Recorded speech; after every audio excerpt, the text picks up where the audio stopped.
조리원 6박 7일에서 마지막 날입니다. 내일 퇴소해요.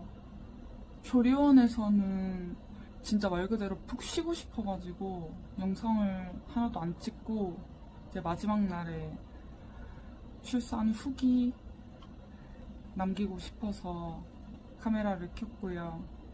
지금 다행히 몸 회복은 잘 되고 있는 상태예요. 제일 먼저 말씀드릴 거는 하늘이 이름을 정했거든요.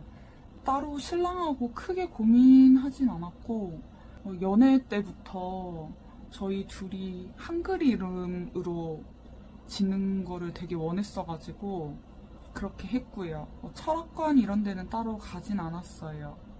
그냥 신랑과 제가 정말 원하는 이름, 순 우리말로 가을이고요. 태어난 계절이 가을이기도 하고 한자 없이 한글이 주는 이름이 너무 예쁘더라고요. 태명과 잘 합쳐지기도 해서 가을 하늘처럼 높고 맑고 푸른 사람이 되어라 라는 뜻을 주었어요. 신랑하고 저는 굉장히 만족하고 있습니다. 처음에 조리원을 안 오려고 그랬어요.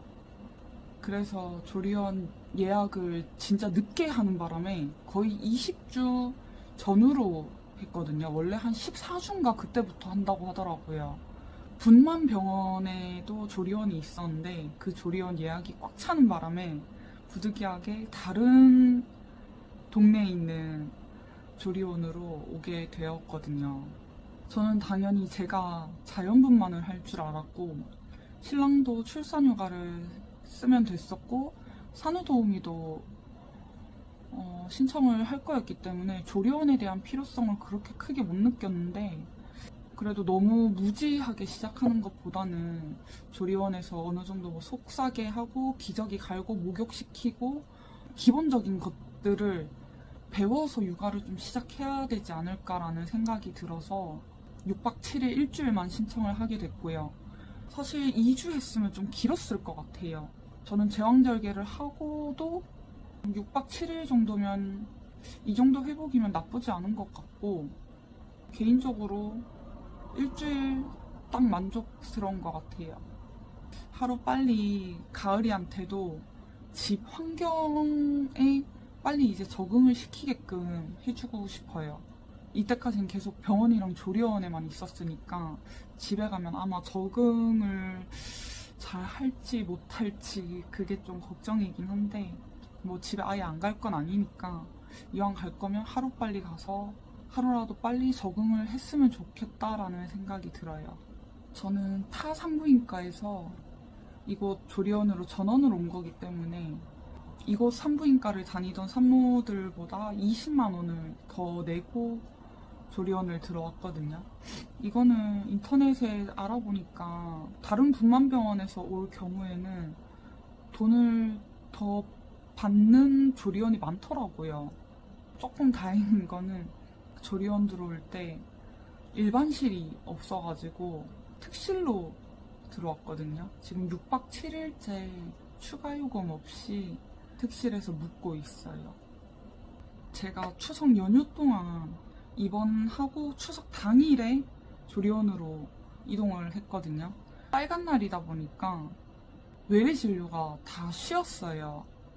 원래는 타 병원에서 조리원 옮겨서 올 때 그 조리원에서는 신속항원 검사하고 로타 검사를 진행하는데 신속항원 검사는 아시다시피 코로나 검사고 로타 검사는 아기들 신생아들 대변 검사라고 하거든요.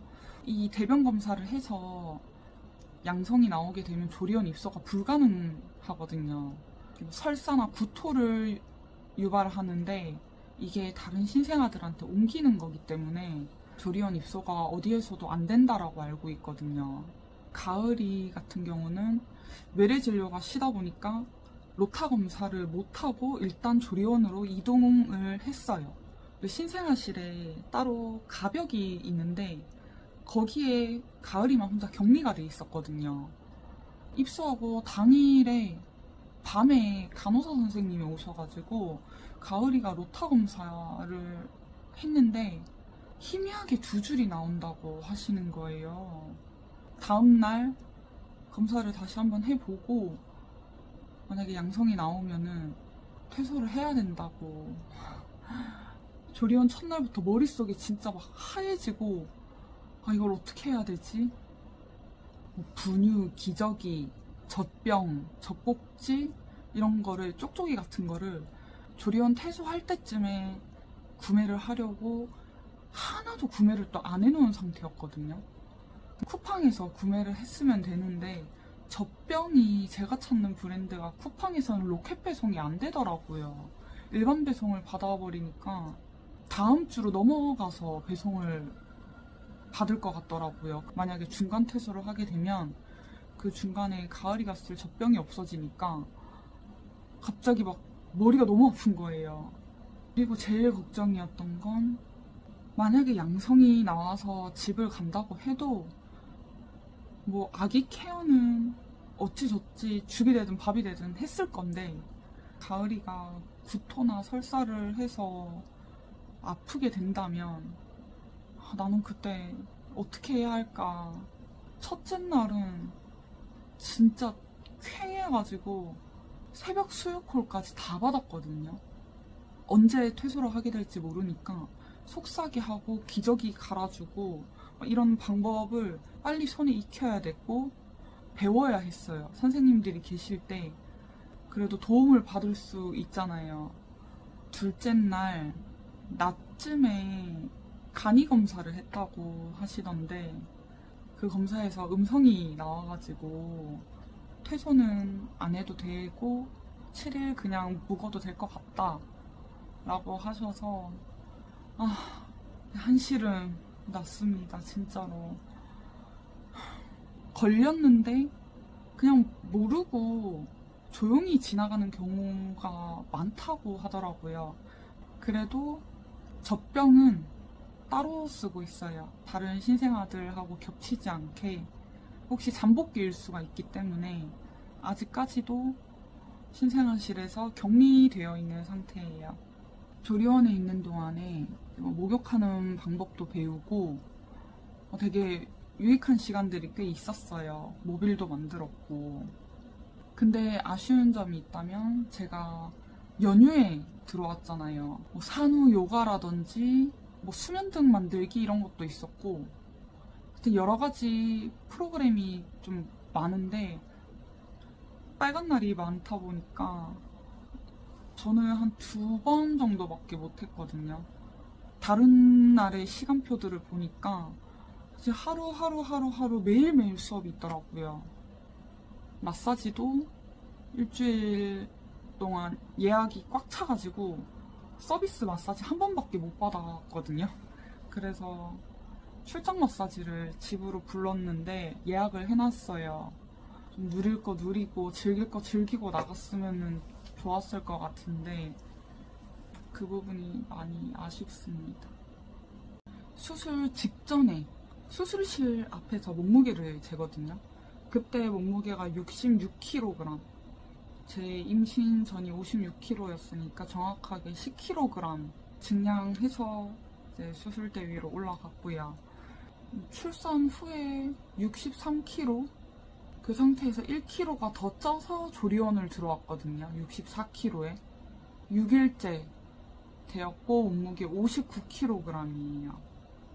어찌저찌 앞자리가 5로 되긴 했네요. 출산 후기를 말씀드리자면 결론적으로는 유도를 실패하고 제왕을 했기 때문에 그냥 처음부터 제왕을 할 걸 하는 후회도 없지 않아 있어요. 근데 유도할 때 1시간만 더 버텨볼 걸 하는 후회도 남았어요. 이왕 진통을 이제 계속 빡세게 오랜 시간을 겪었잖아요. 이왕 겪은 거 조금만 더 버텨볼 걸 하는 생각도 드는데 제왕한 거를 후회하지는 않습니다. 단지 마음이 아플 뿐이에요. 통증이 많이 심해졌을 당시에는 분만이 이제 40% 정도 진행이 되던 상태였고요. 원래 자궁문이 한 5, 6cm 정도 열려야 무통주사를 놔주는데 진짜 너무 아픈 거예요. 매진을 하면서 양수도 터뜨렸고요.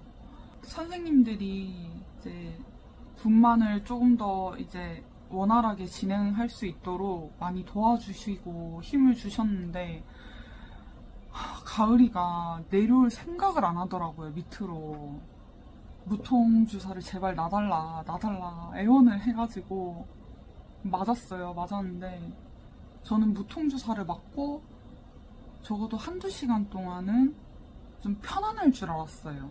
무통천국이라 하잖아요.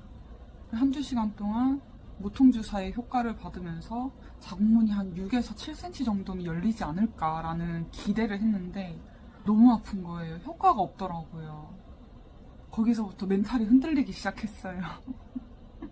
애초에 수술을 하자고 진통하는 거 보면서 신랑이 많이 힘들어 했거든요. 저희 신랑이 연애 때부터 우스갯소리로 자기는 찌르면 피가 아니고 기름이 나올 것 같아 라고 할 만큼 되게 냉정하고 감정 기복이 별로 없거든요. 분만하는 거 보면서 혼자 울기도 하고 좀 보는 게 힘들었나 봐요. 그런 모습 처음 봤습니다.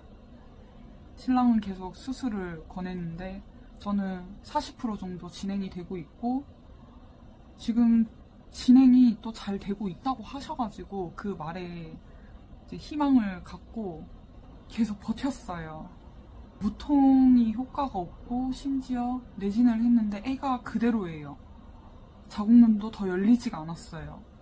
거기에서 진짜 여기에서 꽉 잡고 있던 게 발끝까지 추락하는 느낌이 들더라고요. 그래서 무통주사 맞고 1시간 후에 제왕절개 해달라고 결국엔 요청을 드렸는데 그때가 오후 1시였어요. 진통 7시간째였고요. 근데 수술이 꽉 차가지고 2시간을 더 기다려야 된대요. 3시까지. 시간이 또 흘러서 2시부터 3시까지 그 1시간이 지금 다시 생각해도 너무 아팠어요. 울면 안 된다 하거든요. 울면은 호흡이 틀어지고 숨이 가빠지니까 애기한테도 산소 공급이 안 되고 저도 산소가 부족한 상황이 오는 거예요. 그래서 호흡법을 계속 유지를 하고 울면 안 된다. 그리고 마스크를 껴라 해서 마스크를 계속 끼고 호흡을 하는데 너무 아프고 눈물이 나니까 호흡이 계속 틀어지더라고요. 근데 호흡이 틀어지면은 이 진통이 통증이 2~3배가 더 심해지는 거예요. 근데 그럴 때마다 이제 신랑이 옆에서 손잡아 주면서 계속 심호흡하자고 도와주고 계속 옆에서 말 걸어주고 그래서 좀 멘탈을 그나마 챙겼던 것 같아요. 너무 아프고 울고 숨도 잘 안 쉬어지고 이러니까 죽고 싶더라고요. 울면서 차라리 죽는 게 낫겠어, 죽고 싶어 하면서 막 엉엉 울고 차라리 죽여달라고. 맨정신으로는 도저히 이 고통을 감당이 안 되는 거예요. 3시에 이제 간호사분들이 우르르 들어와서 휠체어를 태워주셨어요. 수술실 이동해야 돼가지고 휠체어에 앉아서 수술방을 가는데 복도에서 소변인지 양수인지 막 엄청나게 나오더라고요. 갑자기 무통주사를 맞으면서 이제 마취를 하거든요. 그렇다 보니까 하체에 감각이 없었어요. 근데 신랑은 양수일 수도 있다라고 얘기를 했는데 저는 알잖아요. 이거는 100% 소변인 것 같은 거예요. 그 냄새도 나고 양수에서도 뭔가 그 특유의 냄새가 나는지는 모르겠는데 저는 소변 냄새를 맡았거든요. 키랑 체중에 맞게 마취약을 투여한다고 해서 체중을 꼭 재고 들어가야 한다고 해서 간호사 2~3분이 저한테 붙어가지고 부축을 해주는데 그 와중에도 다리로 계속 뭔가가 흐르고 있고 미끄럽고 정신이 하나도 없는데 몸무게를 쟀어요. 근데 그게 소변이라 할지라도 창피하고 부끄럽고 한 개도 모르겠고 엉엉 엉엉 울면서 너무 아프다, 차라리 죽여달라고 막 소리 지르면서 그러고 수술실에 들어간 기억밖에 없거든요. 수술대에 누워서 다시 마취약을 투여했는데 통증이 싹 없어지는 거예요. 갑자기 천국이 시작된 거야. 아픈 게 가라앉으니까 갑자기 공포가 밀려오는 거예요. 온몸이 달달달 떨리고 손이랑 입술이 막 파르르르 떨리는데 마취과 선생님이 준비를 다 하시고 이제 옆에 앉아가지고 손을 꼭 잡아주시면서 안심을 계속 시켜주시더라고요. 담당 선생님이 들어오셔서 아기 건강하게 출산해드릴게요 하시는데 그 말이 너무 안심이 되더라고요. 5분인가 지났던 것 같은데 뭔가 이렇게 뱃속에서 꺼내는 느낌이 들어요. 아픈 건 없는데 그 느낌이 들더라고요. 가을이의 울음소리가 들리는데 갑자기 눈물이 막 고여가지고 지금 생각해도 그때를 잊을 수가 없어요. 마취과 선생님이 지금 울면 안 된다고 뭐라고 얘기를 하셨는데 그 소리가 잘 안 들렸어요. 그래서 기억이 잘 안 나는데 하여튼 지금 울면 안 된다라고 했던 얘기만 기억이 나거든요. 가을이를 이렇게 딱 껴가지고 옆에 이렇게 딱 보여주시는데 막 뱃속에서 꺼냈을 때는 막 멍든 것처럼 엄청 시꺼멓더라고요. 깜짝 놀랐어요. 연탄재를 뒤집어 쓴 것처럼 시커먼 애기가 있으니까 애기가 순간 애기가 왜 이렇게 까맣지 생각을 했거든요. 애기를 보고 나서 선생님이 이제 수면 마취 약을 투여를 했는데 그게 온몸에 퍼지는 게 느껴지면서 그대로 필름이 끊겼어요. 깨우는 듯한 목소리가 들렸고 눈을 떠보니까 신랑이 옆에 있었고 간호사 선생님이 가을이를 데리고 와서 신랑이 안고 사진도 찍어주시고 가을이 얼굴을 봤는데 기억이 안 나요. 그때 모습이. 그리하여 진통 9시간 제왕 엔딩이 되었네요. 진통이 나은지 제왕절개 후에 이제 통증이 나은지에 대해서 굳이 얘기를 하자면 제 개인적으로는 후자가 조금 더 견딜만 했어요. 왜냐면 진통은 맨정신으로 겪을 수 있는 이 세상 통증이 아니었던 것 같고요. 진심으로 자살 충동이 일어났어요. 이 고통을 내가 언제까지 참아야 하느냐에 시간이 정해져 있지 않다 보니까 그거 자체로도 일단 심리적으로 많이 힘들었던 것 같아요. 제왕도 제왕 나름 회복을 하는 기간 동안 마취가 풀리면 그 고통이 또 어마어마하거든요. 그 고통을 겪으면서 한 가지 생각밖에 안 들었어요. 저는 진통보다는 견딜만 하다 이 생각. 아프지만 견딜만 하다. 어떤 방법이든 출산을 한다는 것 자체가 진짜 대단한 일인 걸 이번에 깨달았고요. 어떤 방법이든 결코 쉽고 아프지 않은 건 없다.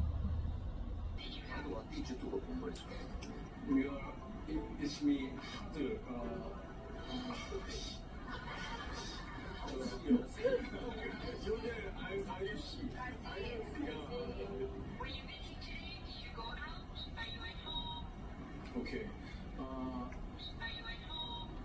Okay. My puppy.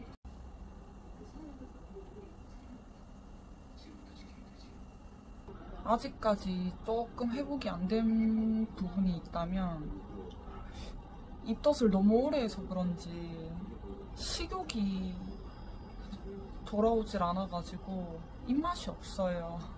그나마 단 게 계속 생각이 나고요. 밥 생각은 잘 없는데 계속 몸 생각해서 꾸준히 미역국은 다 먹고 있는 편이에요.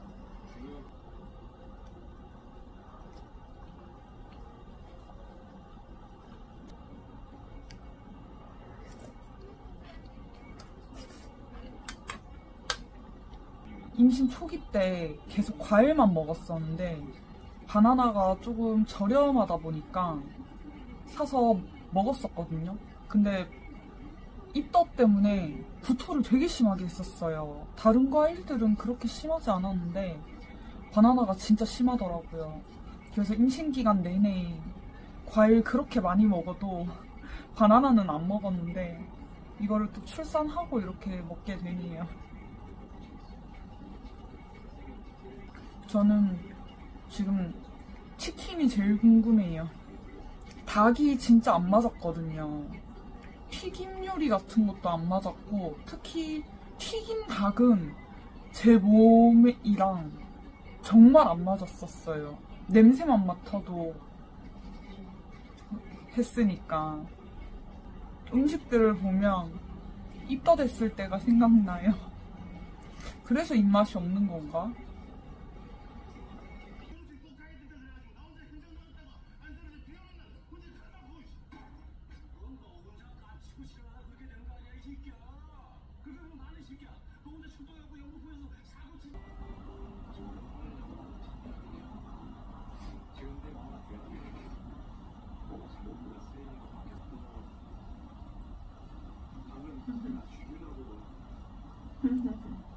지금 시간이 6시인데 아까 한 4시 40분쯤에 분유를 먹었다고 했거든요. 근데 아직도 개우고 있어가지고 혹시 속이 좀 불편할까 싶어서 트름을 조금 더 시켜보려고요. 이렇게 개워내는데 이따가 또 먹이고 그러면은 그때는 이제 소화를 아예 못 시켜서 막 분수토하고 그러는 것 같더라고요. 애기 냄새 너무너무 좋아요. 어떻게 내 뱃속에서 나왔지? 제가 못 먹이는 건지는 모르겠는데 저는 가을이 분유를 먹일 때 40 이상 먹여본 적이 한 2번인가 밖에 없거든요. 40 정도 먹으면 계속 잠을 자더라고요.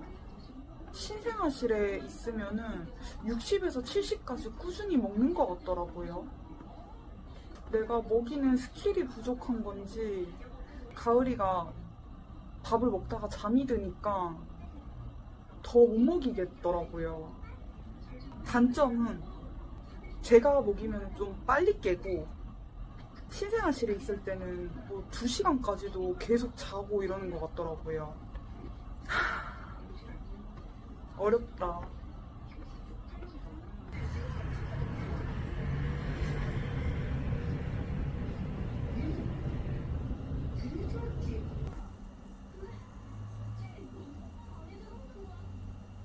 간식이나 끼니 때 나오는 이런 음료들을 제가 하나도 안 먹고 지금 여기 이렇게 다 넣어놨어요. 뭔가 안 땡기더라고요.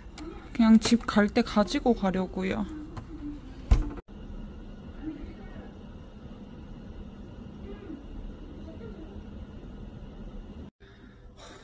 가을이가 4시 40분에 먹고 7시 20분까지 안 일어나는 거예요.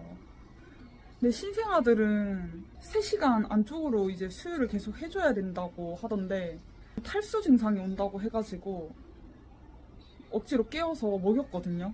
근데 제가 40 이상을 먹인 적이 잘 없다 그랬잖아요. 80을 먹은 거예요. 80을. 처음이에요. 깜짝 놀랐어요 지금. 아, 애가 3시간 굶고 먹으면은 최대 용량을 먹는구나. 너무 급하게 많이 먹은 것 같아서 일단 트름을 20분 시켜주고 재워서 눕혔거든요. 깨울 때까지도 안 울었어요. 근데 젖병을 딱 물리니까 숨도 안 쉬고 막 꿀떡꿀떡 먹는데 80을 순식간에 먹더라고요.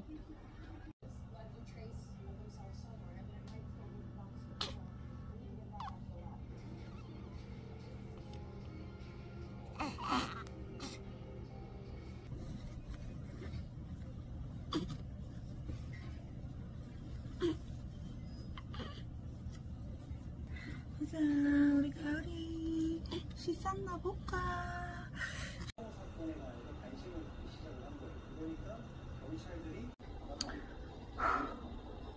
이제 모자동실 끝나서 신생아실로 다시 보냈고요. 유축 한번 하고 쉬다가 일찍 자려고 합니다. 내일 퇴소하기 전까지 수유코를 안 주신다고 하더라고요. 그냥 푹 쉬다가 가라고 하셔서 그렇게 할 거고요. 오늘 잠 좀 푹 잘 거예요. 이제 집에 가면 현실 육아가 시작되겠지. 떨린다. 영상 봐주셔서 감사하고요. 다음 영상에 뵙도록 하겠습니다.